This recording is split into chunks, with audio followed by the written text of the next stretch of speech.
أخواني الأعزاء، طبعا نحييكم مرة أخرى من سد وادي جبي في ولاية تنقل. هذا السد اللي يعتبر من أسرع السدود، وأيضا هذا السد أيقونة، حقيقة أيقونة السدود على مستوى السلطنة. هذا السد تعلمنا منه أشياء كثيرة، وبفضل الله أولا سبحانه وتعالى وفضله وكرمه، وطبعا الشيء الآخر بجهود أيضا المخلصين أصحاب الأيادي البيضاء من داخل وخارج الولاية الذين ساهموا في بناء هذا السد.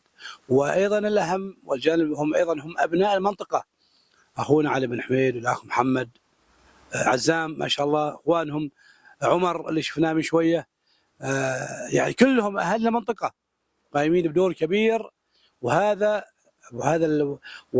الشاهد في هذا الجانب هو اللي أيضا هذا التكاتف وهذا التعاون هو الذي أفرد لهذا السد المكانة الطيبة. حقيقة عزام اليوم ما شاء الله في هذه المعدات ويتعلم ما شاء الله، وأيضا شفنا الأطفال وموجودين أيضا مشاهد جمالية، مشاهد جمالية، الأطفال موجودين صغار وكبار. يشوفوا أيضا هذا السد من 18/8/2023 اليوم احنا تاريخ 2/12/2023، تقريبا 3 أشهر و10 أيام يمكن تقريبا كذا والأطفال الصغار والكبار موجودين. الناس تجي تشوف هذا السد، سيكون له إن شاء الله تعالى شأن في تخزين المياه وفي الجانب السياحي أيضا، وفي حركة المنطقة أيضا. نحن بحاجة إلى مثل هذه السدود لتفعيلها أيضا سياحيا. من الأشياء الجميلة أنه هنا الشباب أيضا هم اللي يديروا العمل صغارا وكبارا. اليوم شاهدنا ما شاء الله طبعا ولدنا عزام. نعم. عزام بن محمد بن حميد بن مبارك البادي. عزام بن محمد بن حميد بن مبارك البادي. ما شاء الله ما شاء الله تسوق المعدة أنت هذه. هي نعم. حدثنا كيف تعلمت؟ والله أول ما تعلمت أسوق المعدة تعلمت في العمل، وقت العمل بالممارسة والتجربة والعمل. وطبعا أنت هنا في السد بس ما تصير مكان إلا في موقع السد نعم. حدثنا أول ما بدأت تشتغل عزام. أول ما بدينا نشتغل نحفر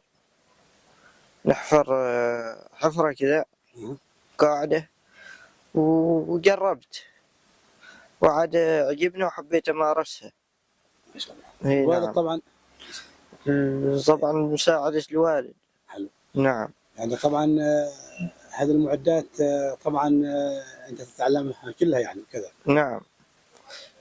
كل المعدات تعلمت قيادتهن. إيش المعدات اللي تعلمتها؟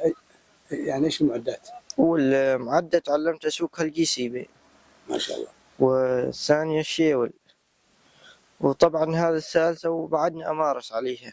ما شاء الله. نعم.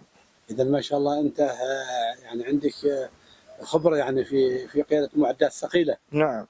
ما شاء الله، بالتوفيق والتوفيق. كيف شايف العمل في السد؟ والله العمل جيد جدا. اي نعم. وانتم طبعا ما شاء الله ايام الاجازه والعصر. نعم شغالين ما شاء الله. نعم. سد